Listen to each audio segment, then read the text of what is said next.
Clip number 40، اس پہ آپ انشاءاللہ قرآن پاک کی سورہ بقرہ کی آیت نمبر 117 سے 119 تک کی تلاوت، ترجمہ اور تفسیر صراط الجنان سنیں گے۔ بسم اللہ الرحمن الرحیم۔ ترجمہ، اللہ کے نام سے شروع جو نہایت مہربان رحمت والا ہے۔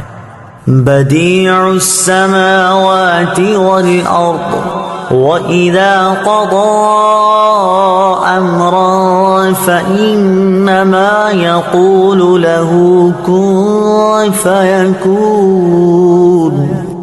ترجمہ، وہ بغیر کسی سابقہ مثال کے آسمانوں اور زمین کو نیا پیدا کرنے والا ہے، اور جب وہ کسی کام کو وجود میں لانے کا فیصلہ فرماتا ہے تو اس سے صرف یہ فرماتا ہے کہ ہو جا، تو وہ فوراً ہو جاتا ہے۔ بدیع، بغیر مثال کے بنانے والا۔ تفسیر صراط الجنان میں ہے بدیع کا معنی ہے کسی چیز کو بغیر کسی سابقہ مثال کے نئے طور پر بنانے والا۔ اللہ تعالیٰ کے آسمانوں اور زمین کو پیدا کرنے سے پہلے نہ کوئی آسمان تھا اور نہ زمین، تو اللہ تعالیٰ نئے طور پر اسے عدم سے وجود میں لایا۔ اللہ تعالیٰ تمام مخلوق کے اعتبار سے بدیع ہے، کیونکہ اللہ تعالیٰ نے ہر چیز کو خود ہی وجود بخشا ہے، پہلے کسی شے کی مثال موجود نہ تھی۔ وَإِذَا قَضَى، اور جب فیصلہ فرماتا ہے۔ تفسیر صراط الجنان میں ہے فیصلہ فرمانے سے مراد ارادہ کرنا ہے، جیسا کہ ایک اور مقام پر اللہ تعالیٰ ارشاد فرماتا ہے انما امره اذا اراد شيئا ان يقول له كن فيكون۔ ترجمہ، اس کا کام تو یہی ہے کہ جب کسی چیز کا ارادہ فرماتا ہے تو اس سے فرماتا ہے ہو جا، تو وہ فوراً ہو جاتی ہے۔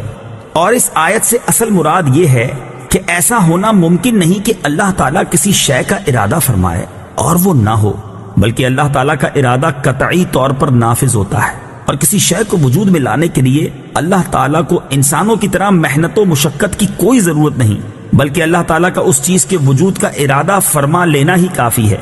یاد رہے کہ اللہ تعالیٰ کسی بھی کام میں کسی کا محتاج نہیں، اور اللہ تعالیٰ کا مختلف کاموں کے لیے فرشتوں کو مقرر کرنا حکمت ہے، حاجت نہیں۔ وقال الذين لا يعلمون لولا يكلمنا الله أو تأتينا آية كذلك قال الذين من قبلهم مثل قولهم تشابهت قلوبهم قد بينا الآيات لقوم يوقنون۔ ترجمہ، اور جاہلوں نے کہا اللہ ہم سے کیوں نہیں کلام کرتا، یا ہمارے پاس کوئی نشانی کیوں نہیں آ جاتی؟ ان سے پہلے لوگوں نے بھی ایسی ہی بات کہی تھی، تو ان کے دل آپس میں ایک جیسے ہو گئے۔ بے شک ہم نے یقین کرنے والوں کے لیے نشانیاں کھول کر بیان کر دیں۔ الذین لا یعلمون، جو نہیں جانتے۔ تفسیر صراط الجنان میں ہے اس آیت کی ایک تفسیر یہ ہے کہ یہودیوں نے حضور پر نور صلی اللہ تعالی علیہ وآلہ وسلم سے کہا کہ اگر آپ اپنے قول کے مطابق اللہ تعالیٰ کے رسول ہیں تو اللہ تعالیٰ سے فرمائیے کہ وہ ہم سے کلام کرے تاکہ ہم خود اس کا فرمان سن لیں۔ اس پر اللہ تعالیٰ نے ارشاد فرمایا کہ ان سے پہلے یہودیوں نے بھی حضرت موسیٰ علیہ السلام سے ایسی ہی بات کہی تھی۔ دوسری تفسیر یہ ہے کہ مشرکین مکہ نے حضور اقدس صلی اللہ تعالیٰ علیہ وسلم سے کہا کہ اللہ تعالیٰ جس طرح فرشتوں اور انبیاء کرام سے کلام فرماتا ہے، اس طرح خود ان سے آپ صلی اللہ تعالیٰ علیہ وسلم کی نبوت کے متعلق کیوں کلام نہیں فرماتا، تاکہ ہمیں یقین ہو جائے کہ آپ نبی ہیں اور ہم آپ پر ایمان لے آئیں، یا ہمارے پاس کوئی ایسی نشانی کیوں نہیں آ جاتی جس سے ہمیں آپ کی صداقت معلوم ہو جائے۔ اللہ تعالیٰ فرماتا ہے کہ ان مشرکوں سے پہلے کفار نے بھی اپنے رسولوں سے ایسی ہی بات کہی تھی۔ یہ ان کا کمال تکبر اور نہایت سرکشی تھی کہ انہوں نے اپنے آپ کو انبیاء کرام علیہ السلام اور ملائکہ کے برابر سمجھا۔ تشابہت قلوبہم، ان کے دل آپس میں مل گئے۔ تفسیر صراط الجنان میں ہے یہود و نصارہ اور مشرکین کے اقوال کا گزشتہ منکرین کے اقوال کے مطابق ہونا ان کے دلوں کی سختی اور کفر کے ایک دوسرے سے مشابہ ہونے کی علامت ہے۔ اس میں نبی کریم صلی اللہ تعالیٰ علیہ وسلم کو تسلی دی گئی کہ آپ جاہلوں کی سرکشی اور معاندانہ انکار سے رنجیدہ نہ ہوں۔ پچھلے کفار بھی اپنے انبیاء علیہ السلام کے ساتھ ایسا ہی کرتے تھے۔ جیسے یہودیوں نے حضرت موسیٰ علیہ السلام سے کہا تھا کہ ہم آپ کی بات نہ مانیں گے جب تک اللہ تعالیٰ کو اعلانیہ نہ دیکھ لیں۔ یاد رہے کہ کفار سے معاشرت، لباس اور وضع قطع میں بھی مشابہت کرنا منع ہے کہ ظاہر باطن کی علامت ہوتا ہے اور ظاہر کا باطن پر اثر ہوتا ہے، لہٰذا کفار کے طور طریقے سے بالکل دوری اختیار کی جائے تاکہ ان کا ظاہر مسلمان کے باطن کو متاثر نہ کرے۔ إنا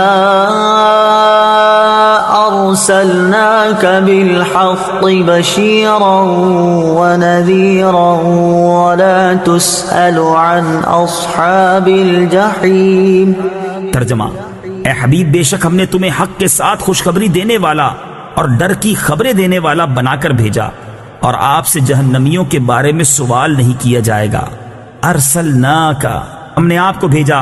حضور پر نور صلی اللہ تعالی علیہ وسلم جنت کی خوشخبری دینے والے اور دوزخ سے ڈرانے کی خبریں دینے والے ہیں۔